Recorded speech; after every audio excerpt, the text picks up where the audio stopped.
South Africans within the urban areas of South Africa.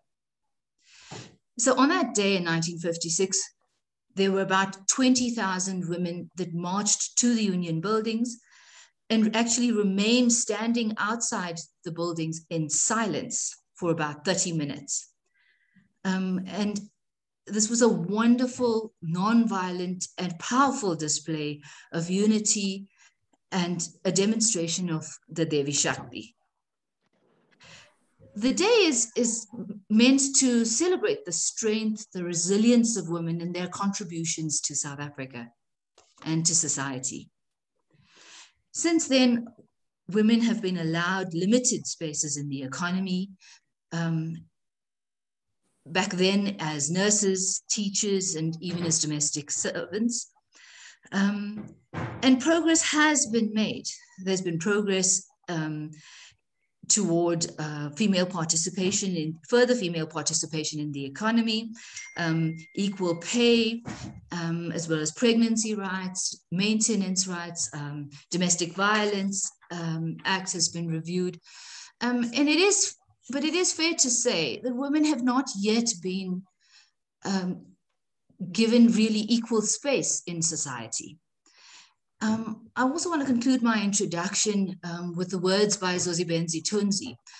She was crowned Miss Universe in 2019 and a proudly South African lady who, in the interview segment of the competition, said, "The most important thing we should be teaching young girls is leadership. It's something that is lacking in young girls, in women for a very long time, not because they don't want to, but because of what society has burdened women to be." She urged women by saying, "Nothing is more important than taking up space and cementing yourselves." And I think it's a wonderful springboard to our discussions today. Our esteemed panelists are women who are taking up space in the health sector, overseeing the spiritual guidance of our communities, and of course in that very, very important space of education. So welcome to our panelists, welcome to all of you. I want to hand over now to our moderator, Karuna Mohan. Thank you very much. Thank you, Manita, and namaste once again to everybody on the on the platform. I think we have been looking at a lot of very interesting topics, very deep topics, but it's time for us to actually now hear the voices of our women members of the Arya Samaj Gauteng.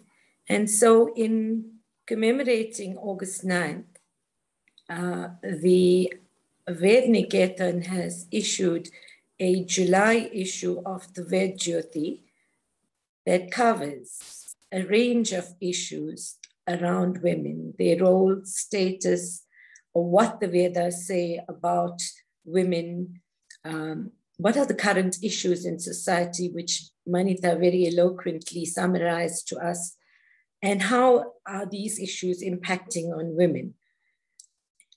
Also covered in the issue are key questions about gender inequality. Our August issue of the Ved Jyoti also clarified what August 9th is all about and why it is National Women's Day.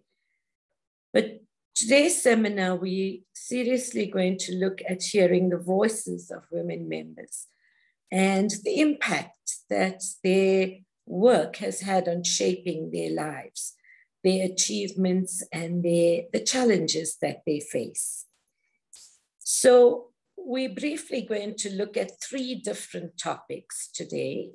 We're going to hear from the women priests about their path-breaking work in spiritual guidance.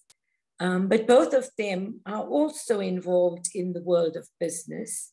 So that would be very interesting in terms of what does it mean to be in the world of business and be a woman priest. Now we know that women were accepted as workers for some time now, most of the women in the business world have been the backbone of the organization, but have not been paid the same as men. In fact, most secretaries run the offices. It's not the managers and the CEOs that run things. It's the secretary that knows where everything is, and that's a woman. Now, this is changing. Today, more and more women are involved in their own businesses, in the sales of products, and they're changing their own destinies. They're taking charge of their lives. So I'd like to ask Rina Kunin and Rina Buddha to unmute themselves. And Rina, if you could please show your video. I know that Rina Buddha cannot show her video. No, very bad. Okay, so thanks. I'll pull it off. Okay. Rina Kunin, if you're on, please can you unmute yourself? And let's just say that we'd like to hear a little bit about you and how you participated in the business world. How were you accepted as a woman in a business organization? Perhaps we could start with you, Rina Buddha. Namaste to our president of the Arya Samaj South Africa, our moderator, the program's director, and the panel, and everyone dialed in. To begin with, from a depth of experience perspective, I do not have direct corporate knowledge, as I have never worked in a corporate organization. However, I have been able to live vicariously through my sisters, friends, and nieces who have and currently still work in corporate. Thanks to having been blessed with having these females of, number one, very high caliber, and number two, strong personalities in my life, as well as close relationships wherein they share their insights and challenges. I have been able to gain insight to the hurdles that females have faced over the last 30 years in the business world. As a young wife and mother in the 1980s, I jointly decided with my spouse that I would resign from being a teacher in order to be a stay-at-home mom, to be able to focus on my children. During the 80s, I lived in Pietermaritzburg with my young family, and with the support and guidance from my aunt Maggie Barossa, I nurtured two passions whilst making extra income for my household by joining the direct marketing teams of New Image Colostrum and AMC Cookware. The New Image Colostrum products team allowed me to share my passion for fostering healthy living through, one, the creation of awareness, and two, the sale of products that not only support healthy physical living, but wholesome living as well. The AMC Cookware team allowed me to be a saleswoman of a brand that facilitated other homemakers' ability to prepare delicious and provide well-made meals to their families using quality products. This supported my ethos, which I firmly believe in, which is that in my home, food is love. The benefits, learnings, and wonderful memories this foray into being a self-starter gave me were independence, job satisfaction, being a hands-on mother, enjoyed a first-time overseas incentive, helped with first home purchase, working in my own time and not on my family's, deciding my own salary and being the captain of my own destiny. Self-motivation to gauge my spectrum of time and effort to be expended, the ability to make a difference in people's lives financially and health-wise, fulfilling my desire to aspire to be like our leaders, the ability to meet and work with like-minded driven people. Business teaches one daily responsibility and discipline. To lead by example and exhibit honesty regarding when recognition is due and when it must be given. Thank you. Thank you very much, Rina. Can we have Rina Kunin perhaps share some of her experiences in the corporate world? Okay, namaste everyone. So I started working at the age of 18. As soon as I've left, just after leaving school, I didn't have the luxury of studying at the time because I grew up in a large family, and the eldest son was the one that got to study. Having said that, it was not because we had the money for it, but because he was able to take out study loans and further improve himself. So I started working at the age of 18. I'd moved up to Joburg at the age of 18. I got my first job within a couple of days of arriving in Johannesburg.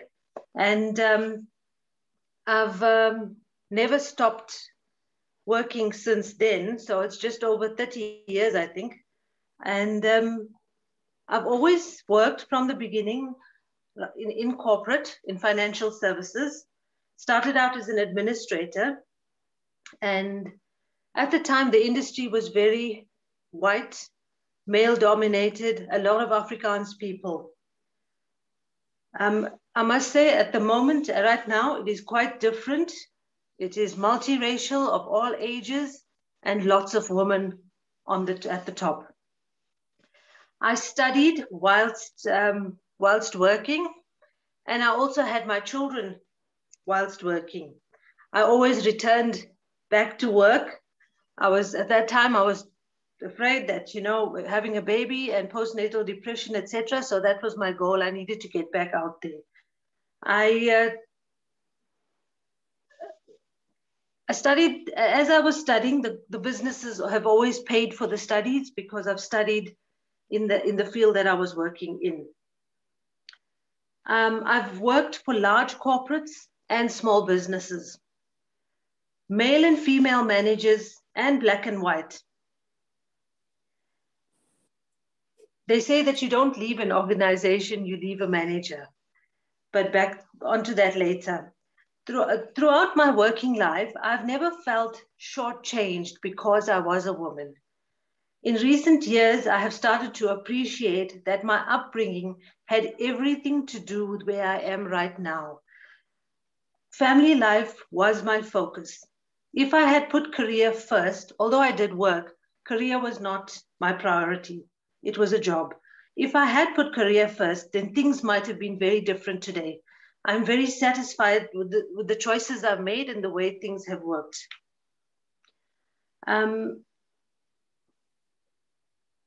At some point in the last 10 years, I decided, okay, I was reaching a dead end, so I changed paths and I changed career direction. A door was opened and I was able to grow tremendously in this small business. Lots of training, lots of growth. And I could have gone very high up. It was really about how I played the cards that I was dealt with.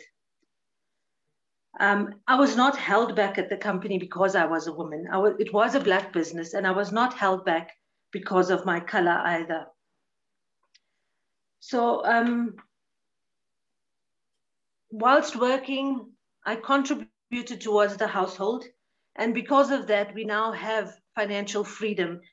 And I stopped working at the end of 2019, and I haven't been back since. And because of the lockdown, I decided that, you know what, I'm actually quite enjoying being at home. When I was younger, I didn't have enough, as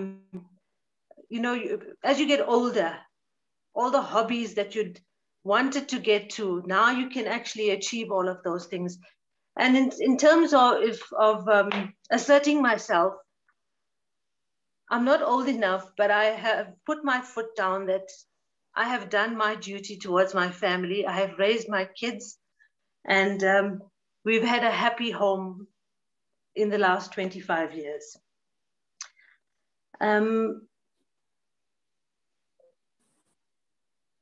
So I think that sums up who I am. So this also brings me to a crossroads. And I think the reason why I'm comfortable not going back to work is because whilst working in the last 7 years ago, 2014, I did the Vedic priest course. And I was really conflicted with what I was learning and how the corporate environment is.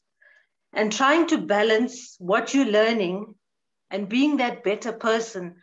And it doesn't work out the way you would like in the corporate world. So that adds to why I'm comfortable staying at home. So I'm content. Being on the spiritual path, I have no regrets. I'm not dissatisfied. I felt if I had pushed harder, I could have achieved more. But I know you give or take, you give some and you take some. You don't win with everything.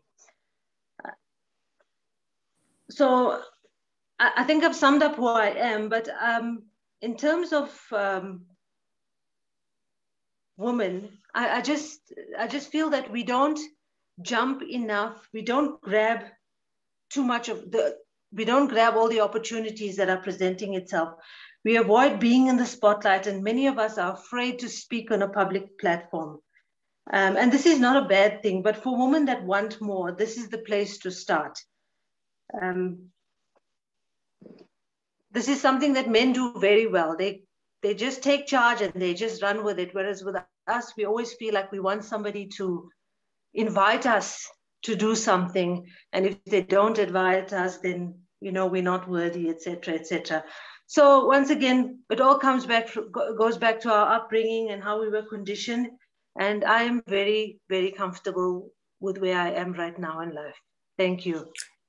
Thank you. Thank you very much, Rina. I know it was not easy for you to open up and to share, but your experience is so unique that you've been through the changes and the transformation in South Africa.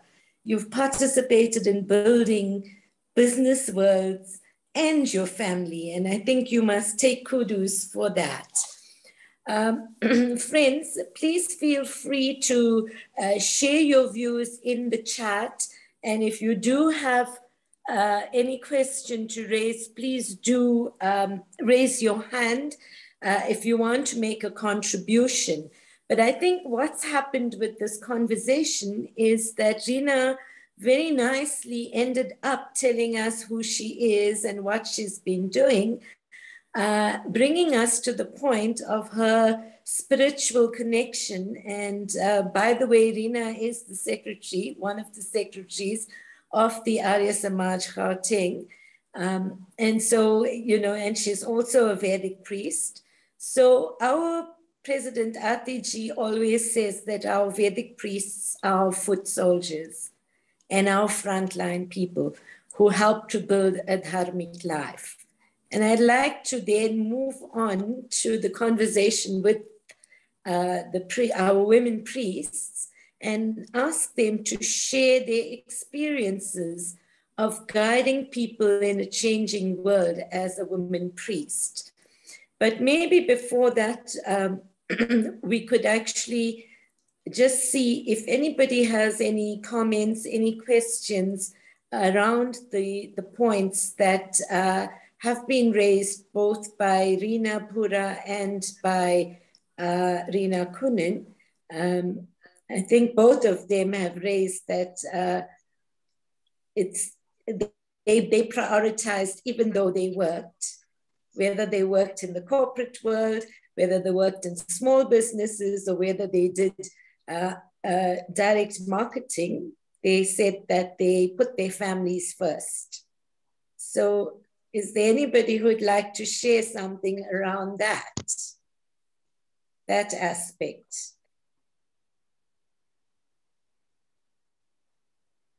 So you guys were super moms, both of you. Work for 8 hours a day? I think so. You think so? Picking up kids, arranging lift clubs. Yes, like every other mom. Okay. All right. So maybe we start with you sharing some of your experiences in guiding people in this changing world as a woman priest. Do you want to go first, Rina, or would you like Bandipura to go first? I'll go first. Mine is a bit on the shorter side. I think Pandit Bora has been in the industry a long time, so she's got a lot more to share. So this is a new space for me. I feel that I have I have to grow in a lot of ways. I am trying very hard to be that person, that perfect person, almost perfect person. But I don't think I'm going to get there, but I'll try very hard. So Karuna, you said, how are we able to... Yeah, I think, Rina, the point is that yeah. Carry on. These recent times have been very difficult. People are losing their loved ones. People are grieving. You can't carry on with the rituals the way you normally do. And the world is changing. And, you know, what you did 3 years ago, you can't do now. So the question is, you know, what have you experienced when in this changing world right now? So I haven't been very active during COVID, I must be honest. We used to host weekly satsangs in April last year, and we stopped it, I think, at the end of June because the national satsang was taking place. So I hosted a couple of those. I don't have a large enough following to say, okay, I want to start my own group. But one day I'll be able to do that. We tried as the Arya Samaj Gauteng group to get involved in Seva. We raised funds. We've had lots of meetings on where to send the money. In terms of going to people's places, I haven't been able to help them. I did a few funerals, and all of those I did at the venue, at the crematoriums. It is very strange because I remember the one funeral we were just allowed, I think, 15, 20 minutes, and nobody, wanted to come close enough. It was very strange. I mean, it's unsettling even for us that have to do things. So yeah, that's been, I haven't been as active as I'd like to have been. But I think what this pandemic has shown us is that it's shown us all the gaps, and we know what to work on going forward, because we were all caught unawares. I think the whole world was caught unaware. So that's me. Sure. Maybe we'll ask Rina to come in, seeing that she's been around for much longer and has been activating a lot of things. So Rina, do you want to share some of your thoughts on this? Namaste again, everyone. 2021 is very different year compared to the 1980s. The knowledge that has been imparted by our gurus has made us confident when we guide our yajmans. However, as priests, we must strive to always do so with humility. I shall start with the youth first. These are my experiences. Most of the youth have imbibed spirituality from the elders in their family or their parents. In current times, the youth have been striving for success and have lost their sense of spirituality on their journey. They are prepared to give up or ignore aspects of their life like spirituality in their portfolio of needs, as they need instant gratification. That is, they must have it now, be it a car, qualification, new house, etc., which are all material aspects. Many of the youth have realized that success comes from working for a corporate entity. Many chose a professional career in the corporate world or study to become a professional like a doctor or a lawyer, and some tried their hand at starting their own business to exploit their entrepreneurial skills. Their route to success was education and striving for excellence, whilst obtaining their qualifications to set them apart from the masses so that they could elevate their entry level to positions of senior management or higher in corporate organizations with the ultimate objective of becoming a part of the C-suite, which is a leadership or exco of an organization. The demands that this places on ambitious individuals causes them to lose themselves in the journey.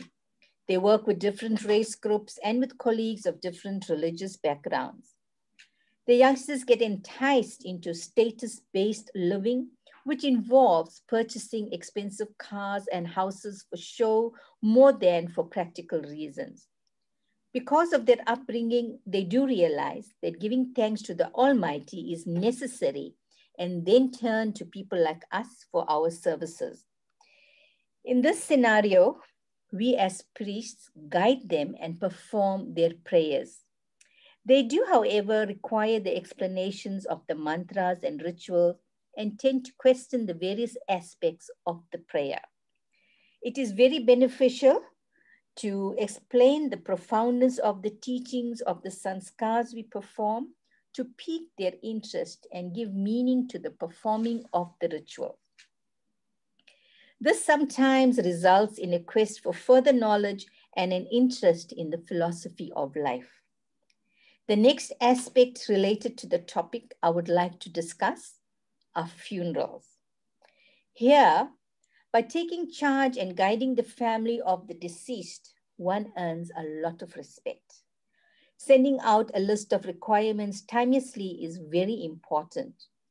We as priests must understand that, especially now during the global pandemic, sometimes there are a small number of people, the pallbearers. There are a small number of the pallbearers.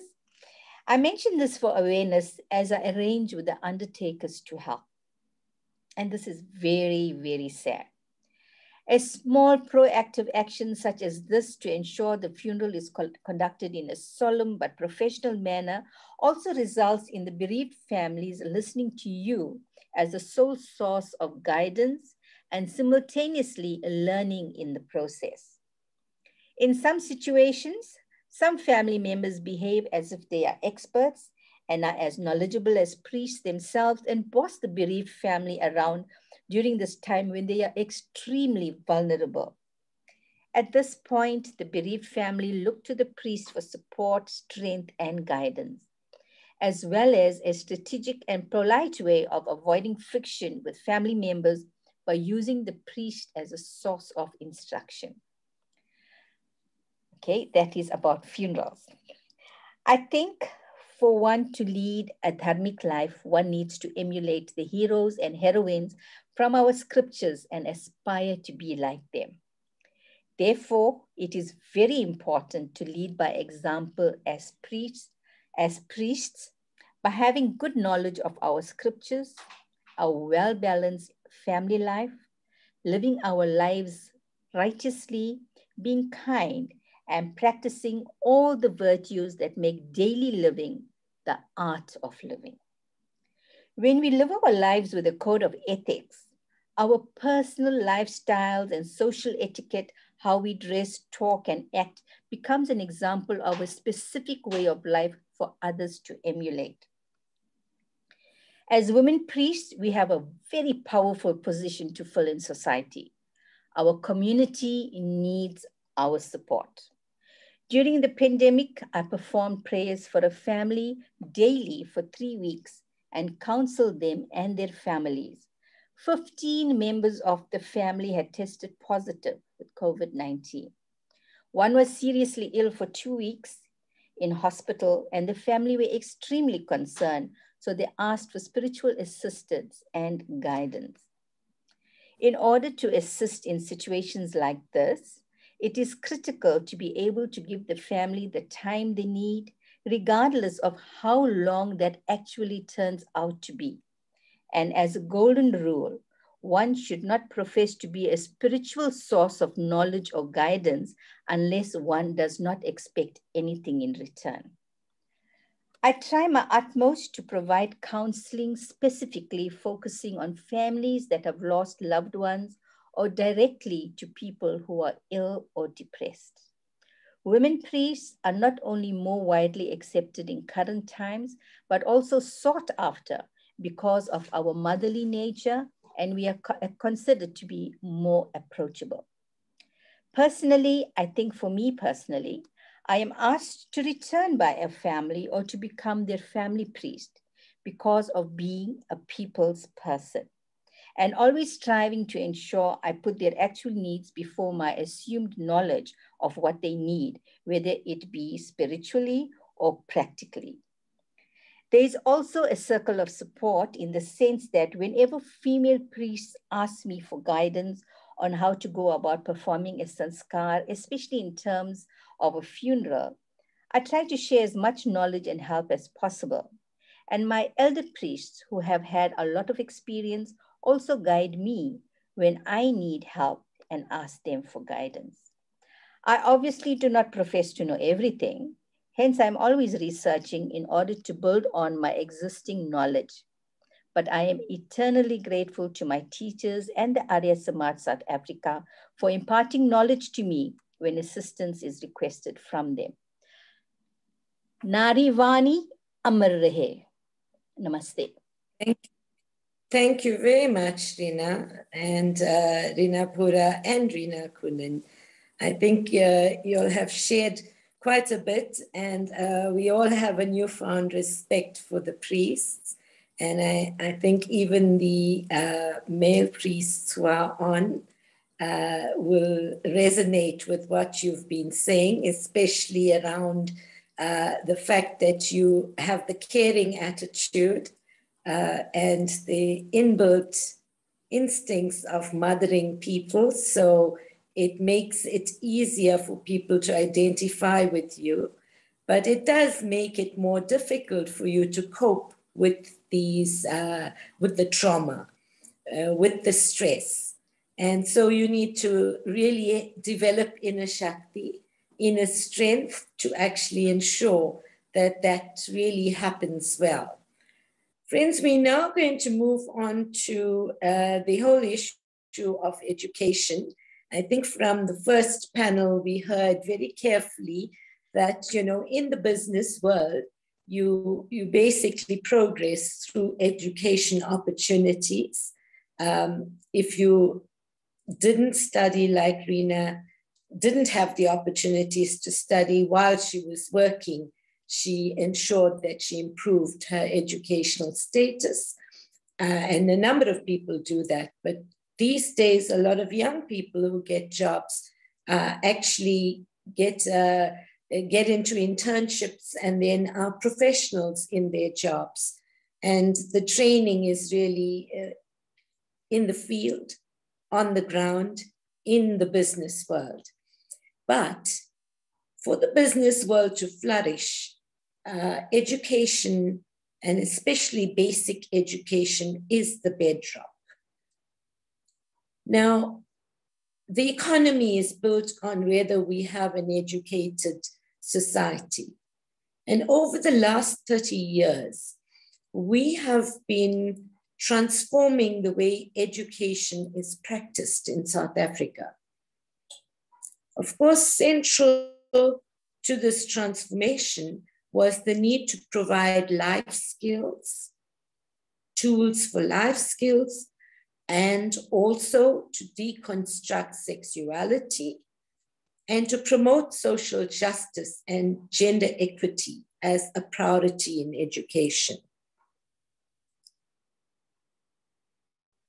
Now, of course, in the subtext of the relationship between the teacher and the learner, the new values of girls having new openings and economic mobility and the whole issue of equality is slowly, very slowly surfacing.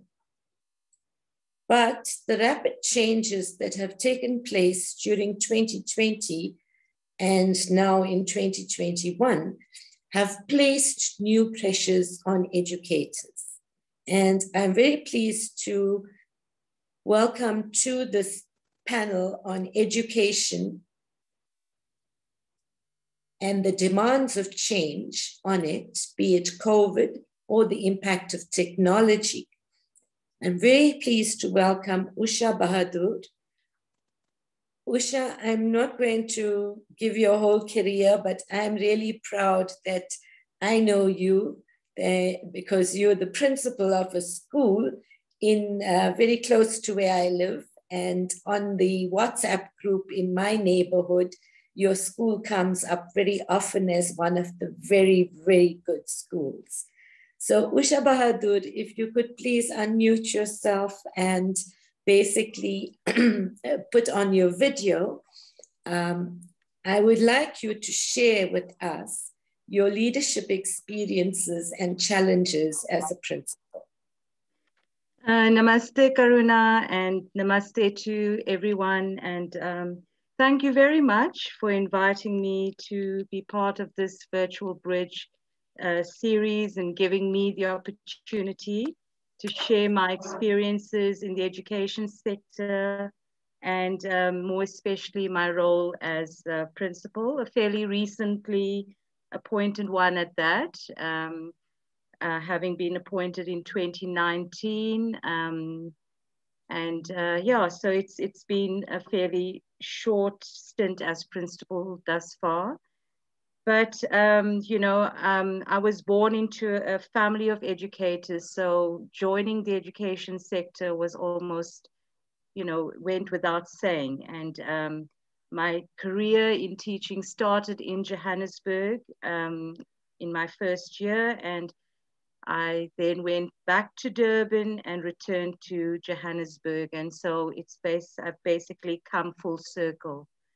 I think, you know, when I became a teacher, I never at that point in time even gave a thought to becoming a principal at some point. You know, it was never part of the plan at the very beginning. I just enjoyed teaching. I enjoyed my time with the children. I just enjoyed that classroom engagement. So becoming a principal was never part of the big plan at that point. But when I joined Parkview Senior, which is the school I'm at the moment,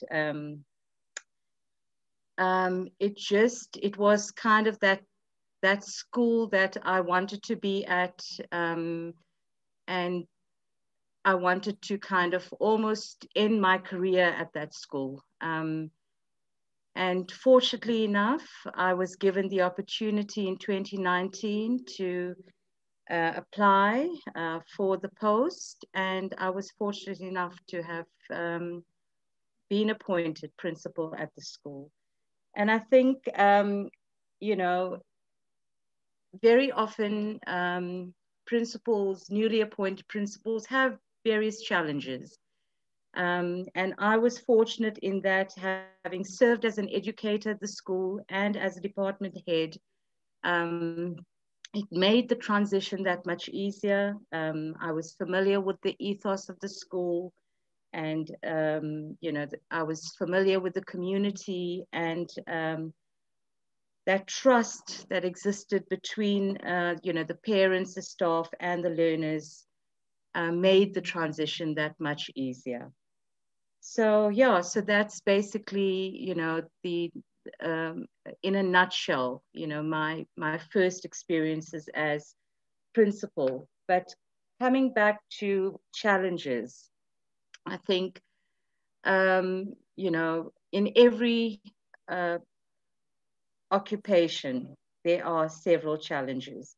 I think being a principal, one of the biggest challenge is the overwhelming administration and paperwork which is required. And, you know, that kind of in many ways takes away, you know, your time to do the important things, like, you know, being visible in the classrooms, engaging with your staff one-on-one, you know, and which is so important in order to ensure that you have a staff that is contented, you know, you have a staff that works well, that engages well.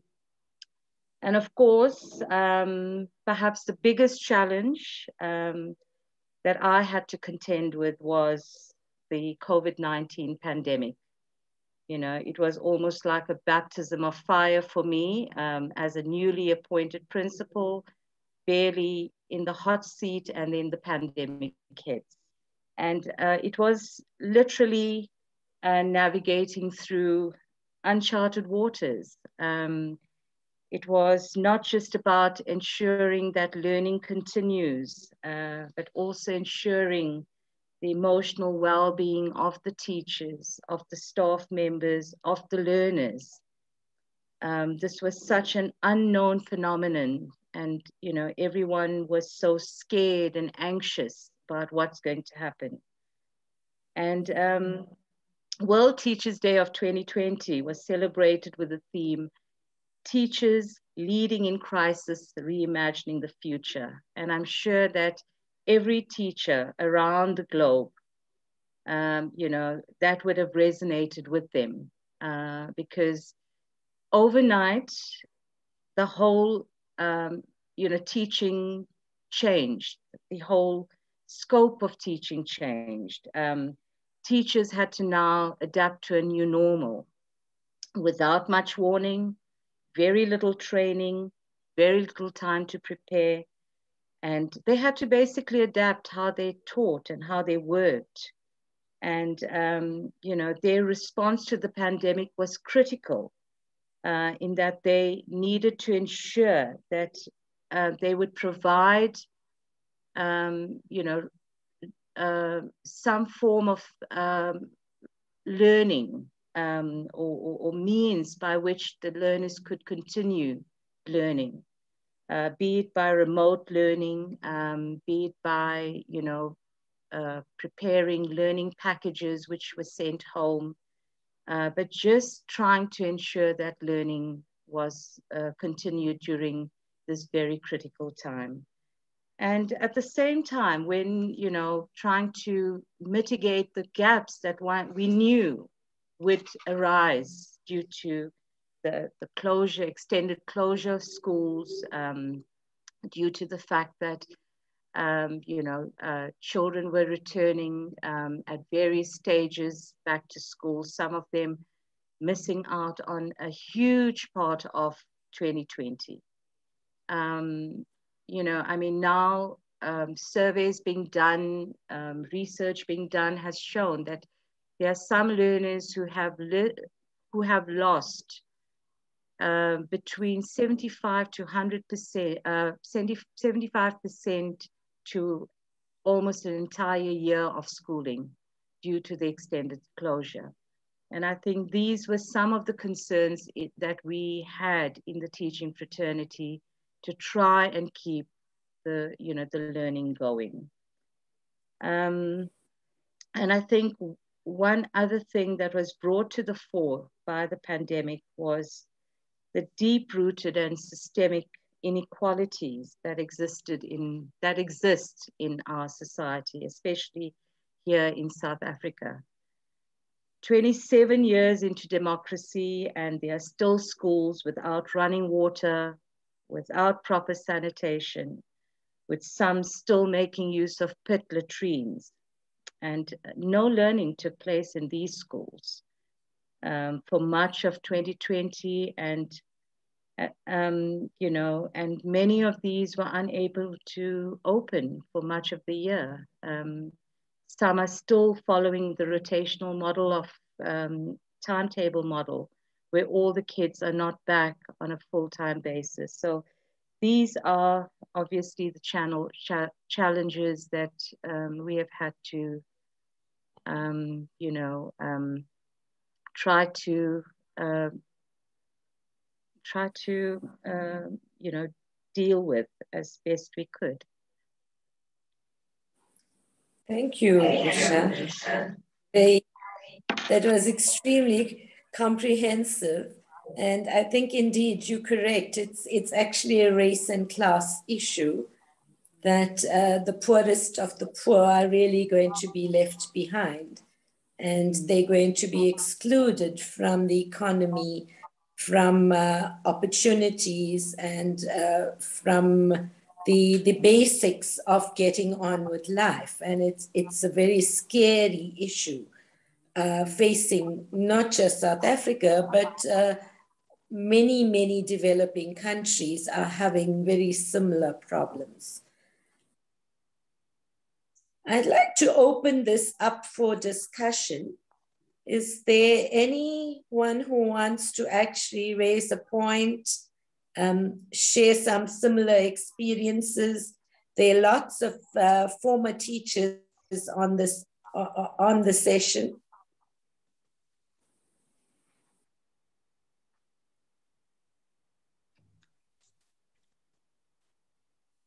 Gamo, is there something you'd like to say?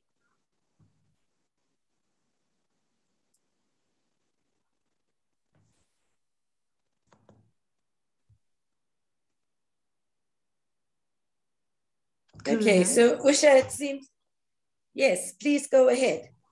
Karanapur, it's Manitha. Sure. On the radio today was featured staggering statistics about teenage pregnancies in Gauteng. And a horrifying statistic that captured my attention was that of 1,000 children between the ages of 10 and 14 who had been pregnant and delivered babies in Gauteng this past year. Yes. And I just wanted, as a principal, for Usha to comment on this. You know, from a health perspective, you know, there's only so much one can do. And I think perhaps the solution lies in education, and no one better to lead than women in this arena. Also yes. Missing in the discussion, I found quite a lot being talked about the girls involved, but very little being said about the men and boys that had impregnated them. And I wanted to know if Usha had any comment about that as well. Yeah, thank you. Yes, Manita, thank you very much. I think that's, you know, such a pertinent question at the moment. You know, I mean, the figures are actually staggering. I think if my memory serves me correctly, they said in total during the course of, you know, the last, from 2020 to now, there were in excess of 23,000 young girls that had fallen pregnant during this time. And I think, you know, obviously, the extended school closure was a huge factor. And I think this was perhaps one of the reasons why the Department of Education was trying very hard to actually get schools reopened, because, you know, the children are actually safer at schools. That's their safety spot. You know, that's where you've got people to look over them, look out for them. And whereas when, you know, during the lockdown, when many of them are basically at home without, you know, there are no adults around, no supervision. And ultimately, these are the kind of things that, you know, unfortunate things that do happen. But I think, you know, the only thing that one can do in order to mitigate or, you know, try and curb this kind of unfortunate occurrences is education. It's about talking to, you know, the youngsters. It's about, you know, in as much as when we talk about the fourth industrial revolution and we talk about the introduction of technology in education, yes, there's, you know, obviously there's, that is very, very important. But I think more important than that, in my mind, is about the instilling of values and morals and, you know, in children. And irrespective of what kind of school you're in, whether you're in a well-resourced school or whether you're in a school that doesn't have the necessary resource, your most important resource is your human resource, your teachers. And if you've got teachers who have, who are instilling the correct values, the correct morals, I think this will go a long way in, teaching, youngsters and guiding youngsters to do the right thing. Unfortunately, in the past, when we looked at, a few years back, the family unit was a very strong one. You had extended families, and this is where children learned values. This is where they were taught, how to behave and what to do and what not to do. But unfortunately, things have changed drastically over the years. And we see it in the education sector as well, where, many of the families are, or children have single moms who are working, who, they don't have the time to kind of sit down and share, time with their children. And I think this is where, we come in, that the educators come in. That becomes now our job, to make sure you instill these kind of values and you promote these kind of values in the children. Manita, I'm not sure if I've answered your question or if there's anything, further. Sure. Thank you. Yes. I think your answer is quite comprehensive, and I think it's lent itself very nicely to the importance of religious education and religious support. In the community and in, I think in schools this might be a touchy issue. I'm not sure what the more recent feel in education is about religious. But it is an important structure on which the fabric of society is built. Absolutely. And with the nuclear family that has come into vogue, we've lost a great deal of fabric and support. And so what needs to happen is a consideration of what must it be replaced with. And what, as Arya Samaj, can we do? What is our role in filling that gap? Absolutely. But Manita, there is another issue, the government provides a child grant. And so, since Madiba's era in democratic South Africa, there's been this child grant, which gives the impression that you make the babies and government will take care. I raised this with Jay Naidu, who is responsible for the idea. And, I think it's also the other parts to this is to actually guide them into a career, into working and being productive in society. And, it's sad that I think the number was 934 girls who were between 10 and 14 this year gave birth to babies, which means they're losing out on their schooling, they're losing out on the foundations for them to actually get a better job, and they're going to remain the responsibility of the state to actually provide social grants to them. That's the one side. The other side is the issue of not just a nuclear family, but we have a unique situation in South Africa where we have women-headed households. And it's about 51% You look at any statistics in any province, you will find that at least 51% of the households are women-headed, female-headed. And so they're mainly dependent on state grants. Whether the men are actually out in Gauteng or in Durban, in the big centers working, it's unclear.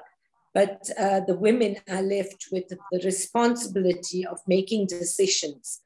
And it's an anomalous situation because I think if we look at the Vedas and others, Vedic scriptures and the body of literature, you will see we talk of a householder's life, and you talk of a family unit, and you talk about the morals and values being put in that context. And, it's necessary to say what else needs to be done. So it's not just about providing the religious education, it's also about what support do we give to develop people who are without any support.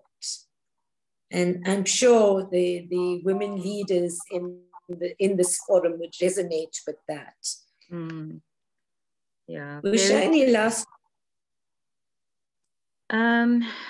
Yeah, it's, as I say, when you're looking at the education sector now, I think the heartening thing is that whereas in the past, women very often joined or became teachers because it was seen to be as, a half-day job. It was seen to be as a, one where there were the holidays, 4 times a year, and you could be with the children. I think that has changed quite significantly over the years. You see now that women are part of the profession, not just because of that. And the large number of women principal that you have now, speaks to that. Women who are taking leadership roles within the school, the senior management teams, and these are strong women, women who are able to, if you're looking at having, the schools that have been able to navigate through, this COVID pandemic and come, it's still here with us, very much here with us, and we can't even see, or foresee when it's going to, when it's going to end. But, they've managed through this time, to continue, ensure that education continues, to try and ensure that the children, it's not just about the education, it's about the children's emotional well-being. There are many children at schools who have lost parents, who have lost, family members. There are children at school whose parents have lost their jobs. There are children at school who's, who during the pandemic, they couldn't, they didn't have any food. And it is, the schools, the teachers who got together and actually ensured that these families were fed. We were fortunate enough to have what is called a centenary fund, and when we heard of a few of our families who were during the pandemic, where especially the children whose parents were domestic workers who didn't have a job, who were not working at the time. We had to make a plan and make up food parcels and all the rest, to make sure that they basically have a plate of food on the table. Children, when we went online, we had to ensure that all the kids had data, because that's something that is hugely problematic, And in our, as we move towards, technology and ensuring that, or trying to incorporate technology in our teaching, we can't lose sight of the fact that there are only 10% of South Africans who have access to data, a regular access to data, and it's about 22% of the population that have computers. So, these are the kind of challenges that we have to try and look at. How do we overcome them? We need to make sure that no child is left behind. And we need to ensure that, the inequalities that exist, due to the deep roots of the apartheid legacy, that at some point it needs to be tackled. The current government, unfortunately, hasn't done a good job of doing that. Unfortunately, the child's experience of education in South Africa is dependent on where they live, where they were born, how wealthy they are, and the poor in the community is being left behind. The gap is growing wider and wider, and we need to try and find a way in which we can actually bridge that gap. Thank you, Usha. Friends, it's quite clear that the most adaptable, we always talk about the frontline workers, but the most adaptable people and profession that has been around has been our teachers. And I think the lesson from whatever Usha has been saying is that we have to embrace change. We have to be adaptable, and we have to begin to find solutions and deal with whatever we have facing us and move forward. But again, from this sphere of work, it's quite clear that women really flourish in an environment where they can actually display their caring nature. And so with that, we're going to move on to our next panel. And they also a panel that deals with caring for people, but they're not going to tell us too much about their profession. Rather, they want to share with us a little bit more than that. And this is about really how they juggle their professional life and their personal life. So I'm inviting Tara Bahadur. And yes, for those who don't know, Tara and Usha are related to each other. And Shiksha, please do come forward.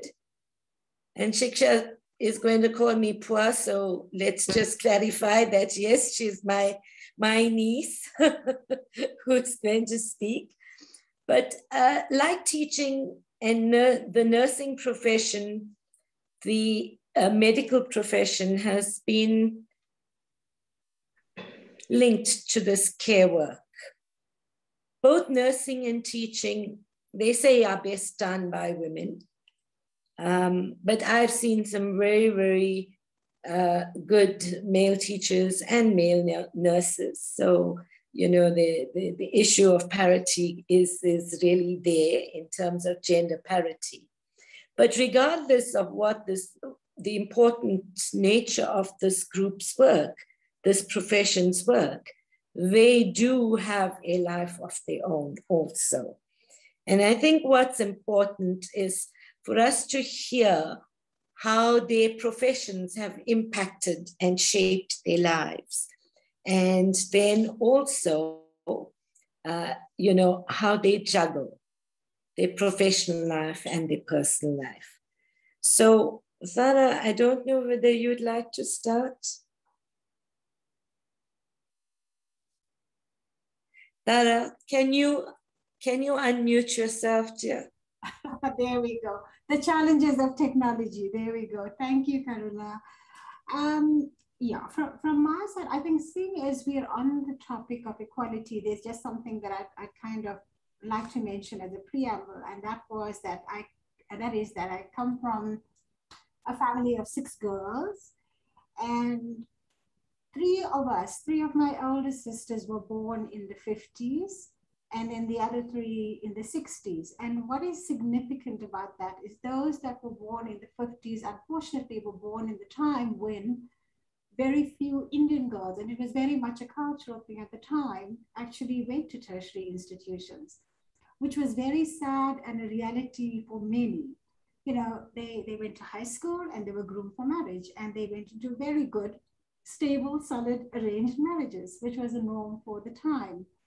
And I think many of us will identify with this. And then fortunately, times did change, and I'm glad to say that my dad was progressive enough to realize the times were changing, and he afforded the next 3, the bottom 3, the opportunity to go to varsity. And that changed this, you know, the whole plan of our lives, or the whole sort of pathway of our lives.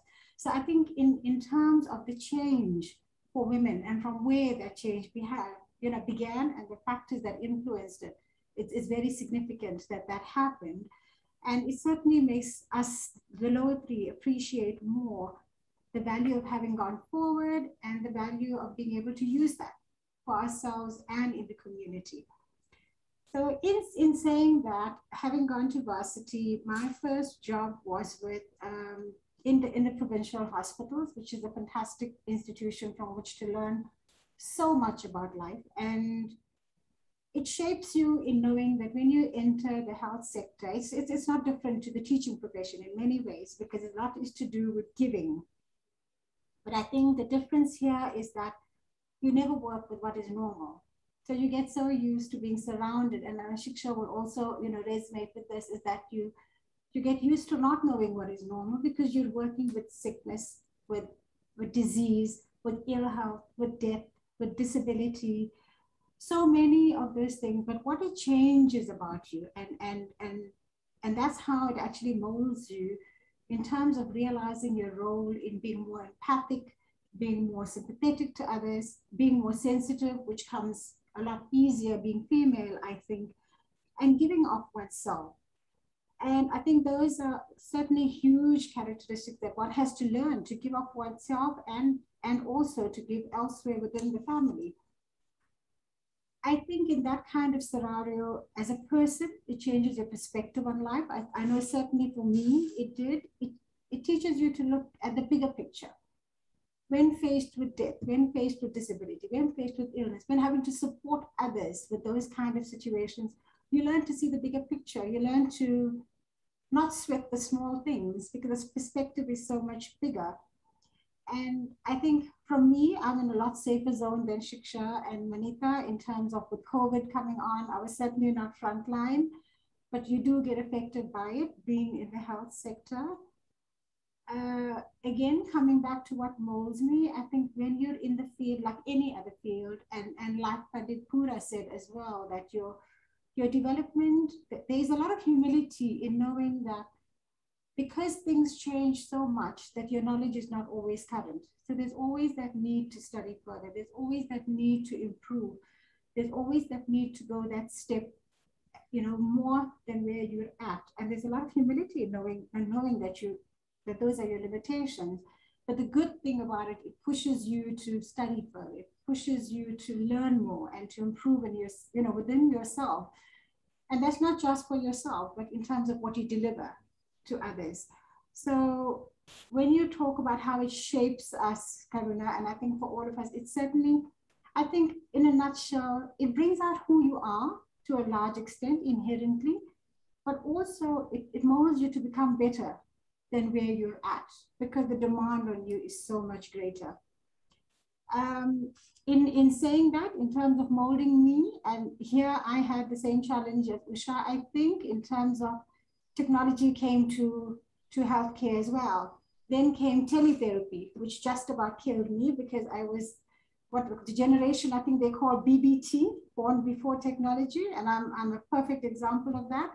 So horror upon horrors, as if teaching isn't enough. Imagine trying to do teletherapy, which was even worse. But then again came the learning on a more technological level. And I must admit, I had to shout for my daughter, I had to shout for Mesh a million times a day, help me, do this, do that, something's gone off screen.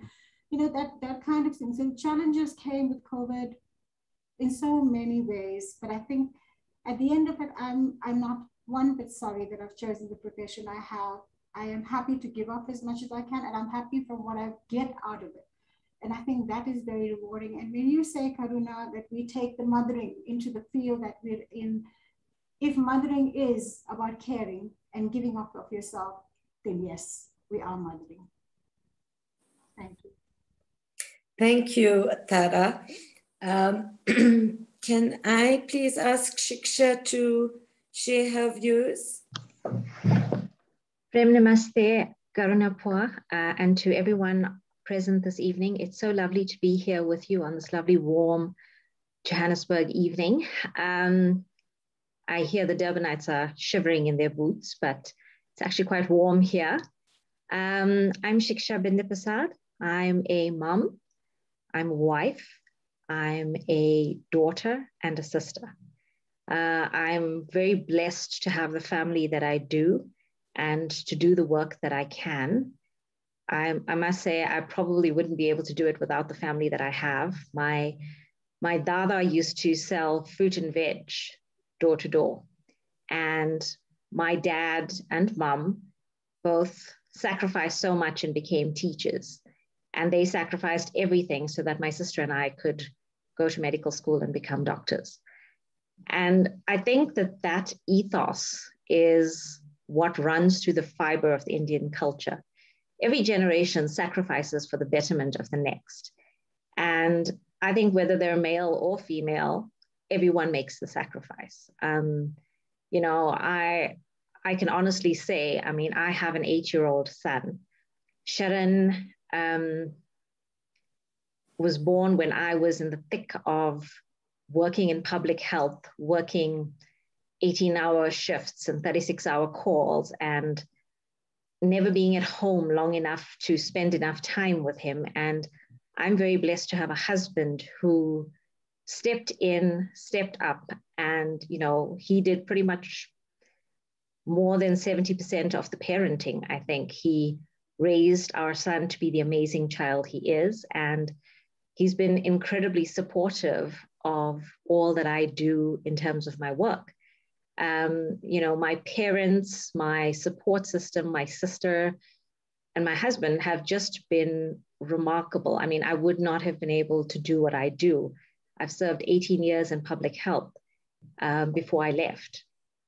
And now I've gone to private. But in my time in public health, the calls are long and hard. The shifts just never seem to end. And, you know, I remember being able to phone my dad at 4 PM to say, Dad, I have to do an emergency Caesar. Please, will you pick up Sharon? And he would drive across to the creche, pick up Sharon, phone Rajesh and say, come and have supper with us tonight. And he would take Sharon home and my mom would bath him and feed him and sort him out. And that sort of network, that sort of support system is what not just women in medicine need, but women across the world need. Everybody needs that sort of support system. And when I lived in Durban, that is what we always had. I mean, I remember when I was at varsity, my kakis would make murku and 7 nuts and send us laddu and whatever we needed, they would support us in every which way. And I think that's what family does. And we're so very blessed to be part of a family where my parents will, at the drop of a hat, just sort out whatever you need done. I mean, I remember my mom would just say, no, you come and have supper at our place. And then she'd pack us a little tiffin tin with all the leftovers and say, here, you don't have to cook tomorrow. And, you know, I sound like a thoroughly spoiled child. I probably am. But I think that this is the support system that every woman needs. Women need to be empowered. We need to be given platforms like these where we can speak our truth. And I feel that this is such a good opportunity for us to inspire the next generation coming forward. You know, if you choose to come into a field like teaching or medicine or law or engineering, you should have like a mentoring program in place where somebody will help you get through the difficult parts of reg time, the ridiculous calls, the awful traumas of gunshot chests and stab hearts. And, you know, when I came to Johannesburg, I left a lot of that support system behind. I mean, if I had to give you an example, when Rajesh and I just got married, I remember that for about, I think the first 18 months, I never got to attend any of his family functions, or I never got to attend their weddings or kathas or prayers. And I remember one of Rajesh's cousins said to him, you know, if I wasn't actually at your wedding, I think this was a mythological wife because I haven't seen her in 18 months. And I actually had to go to my department secretary and say, look, please can you adjust my schedule so that I can actually attend some of these family functions, because people think I don't exist anymore. And I think that that's important for women to do. We need to set boundaries. And, you know, I think when we're starting out in our careers, we're not empowered enough to do it. And I think it is something we need to do. We need to be able to prioritize what's important to us. I mean, in my family, for example, if it's my birthday, Rajesh's birthday, Sharon's birthday, or our wedding anniversary, I take the day off work. We celebrate all the important days. We spend time together. We value what's important. And for me, I mean, if coronavirus has taught me anything, it is that family is not just everything. It's the only thing. And it's the most important thing for me. So when I had to leave all of that behind in Durban and come to Johannesburg, I was a little bit lost at sea at first, because I didn't have that same network. But I was very fortunate that in the Wits Department of Anesthesia, they actually have a women's, like a mama and baby club. And all moms were invited to join this group. And, you know, they would have people come over and talk to you about absolutely everything, you know, like why your kid doesn't actually need to go to every single monkey gymnastics class, or you don't have to try to split yourself in two to attend every single function. Or they'd have a lactational expert or a nutritionist come in and teach you, you know, quick, clever hacks to get through your meal prep or sorting out your work schedule or your cleaning schedule. But they helped us and they supported us. And it is something that I'm so grateful for, because I feel that in order for us to thrive in both our personal and professional lives, it is so important to have that kind of support system. And I'm very blessed to have always had it. Thank you, Shiksha.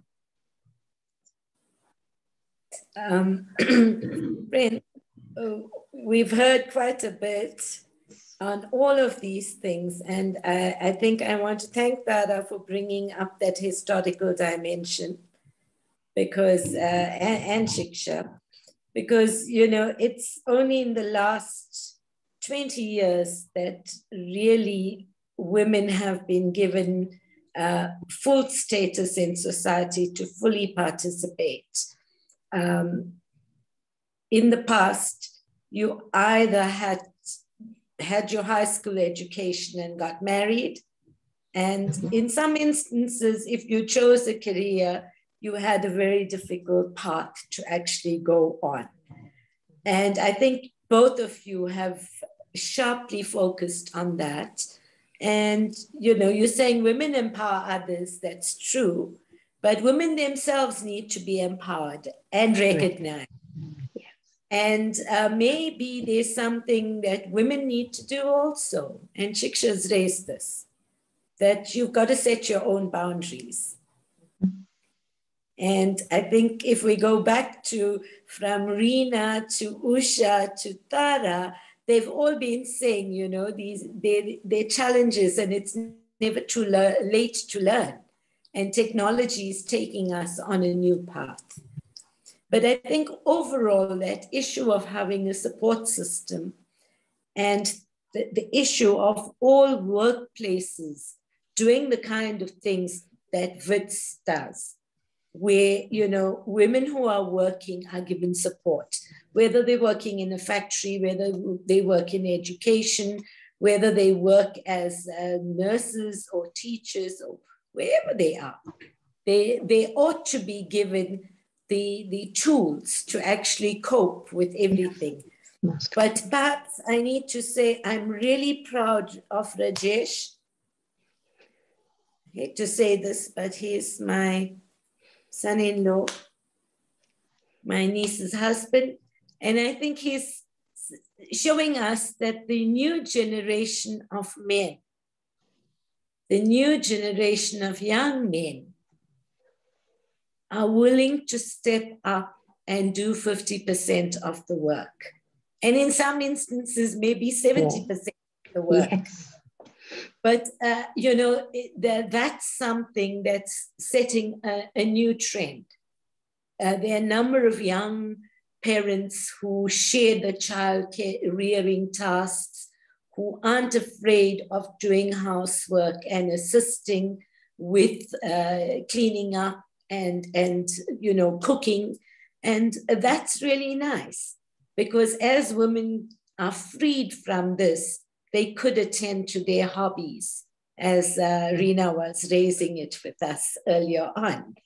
So friends, I think we've come to almost the end of our session. And I do want to thank the members of the Gauteng Arya Samaj. When I first asked them all to speak, they were very shy and they didn't want to do it, but they did an excellent job on just sharing their ideas, sharing their work experiences. And at this point, it would be very nice to actually hand over back to Umesh and Manita. Umesh, I trust you have some announcements to make. Yes, thanks. Thanks, Go. Karuna. Thanks, and thanks to all the speakers for all the valuable messages that you shared with us, and the thoughts, very, very deep and lots for us to think about. Karuna, thanks to you for doing the moderating today. And I just wanted to extend a very late kind of welcome to those people that haven't been through a Virtual Bridge series before. It's never too late to join in. And the next event that we're having is on the 15th of September. And we're marking it as Gauteng Arya Samaj as the Pandit Nardev Memorial Lecture. And it deals with democracy and human rights. And I promise it's going to be very, very invigorating in its format and its content. So please be there and log on to our Facebook page as well. There's a lot of things that are happening. We've been through quite turbulent times in KZN and Gauteng in the past couple of weeks. And the pandemic persists. So there's a whole range of things that we try to get involved in. And I invite people that are attending today to please lend a hand, give us a phone call of support or whatever it takes, but be involved. Thanks, Karuna. Can I hand over directly to Manita, or will you do it? Umesh, it is a hand up, and I'd like to just allow Dr. Shamim a chance to speak. Dr. Shamim, please unmute yourself. Hi, Karuna. Can you hear me? Yes, we can hear you. Hi, I've decided to remain anonymous because Shiksha looks so beautiful that I certainly I'm not going to vie with her for to show my picture. So yeah. Okay. So firstly, Shiksha, thank you for sharing your experiences in the medical field.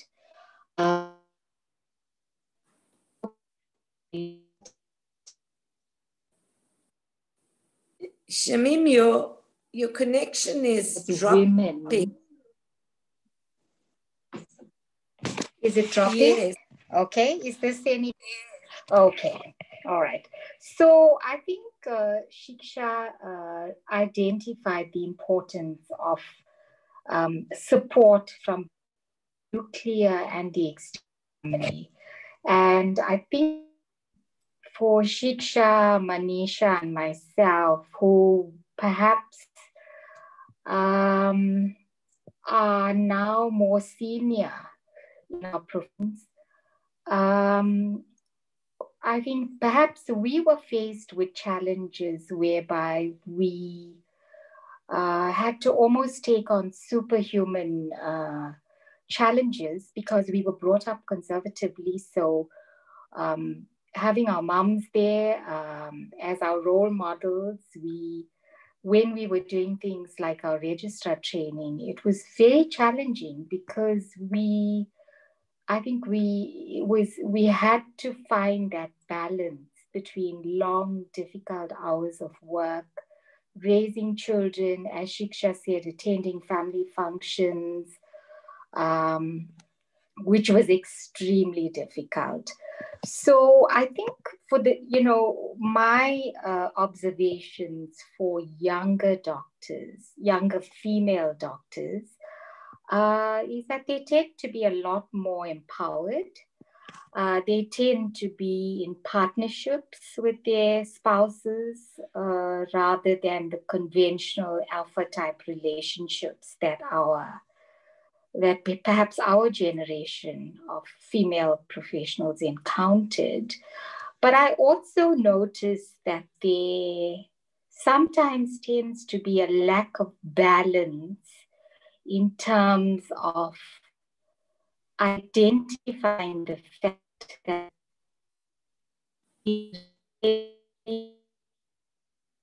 as the homemaker.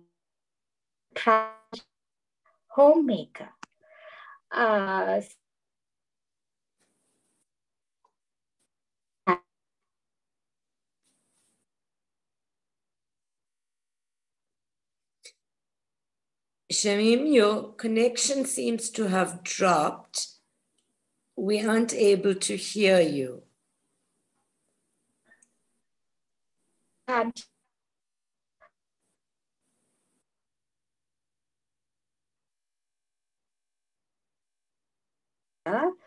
Just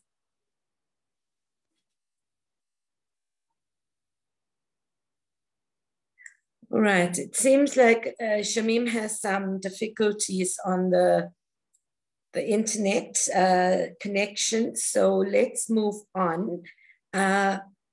Before I pass on to Manita to close, I just want to make a small correction.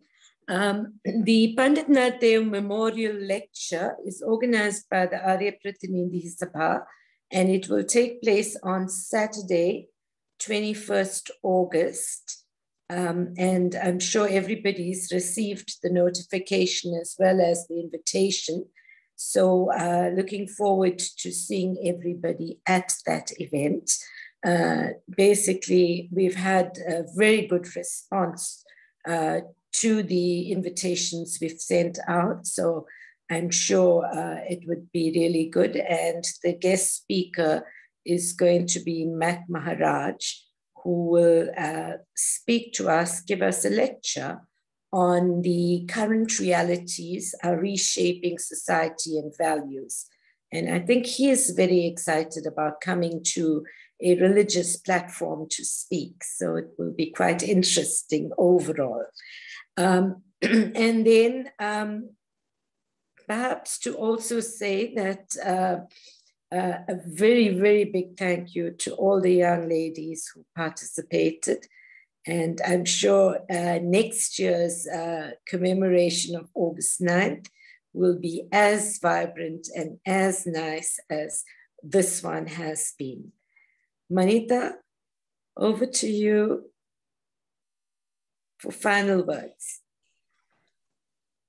Thank you, everybody. I think we've said all that's need to be said. wonderful women that we've met on the panel, cementing our future and leading us onward and upward. Thank you very much to all of you ladies. Let's say Shanti Path, please. Om Dhyo Shantir Antariksham Shantihi Prithvi Shantir Apah Shantir Oshadayah Shantihi Vanaspatayah Shantir Vishvedevah Shantir Brahma Shantihi Sarvam Shantihi Shantir eva shantihi sama shantir edi Om Shantir Shantir Shantihi. Namaste. Thank you very much for joining us. Namaste. Happy Raksha Bandhan to all of you celebrating. Namaste. Namaste. Thank you, Manita. Namaste. Namaste. Namaste. Thank you.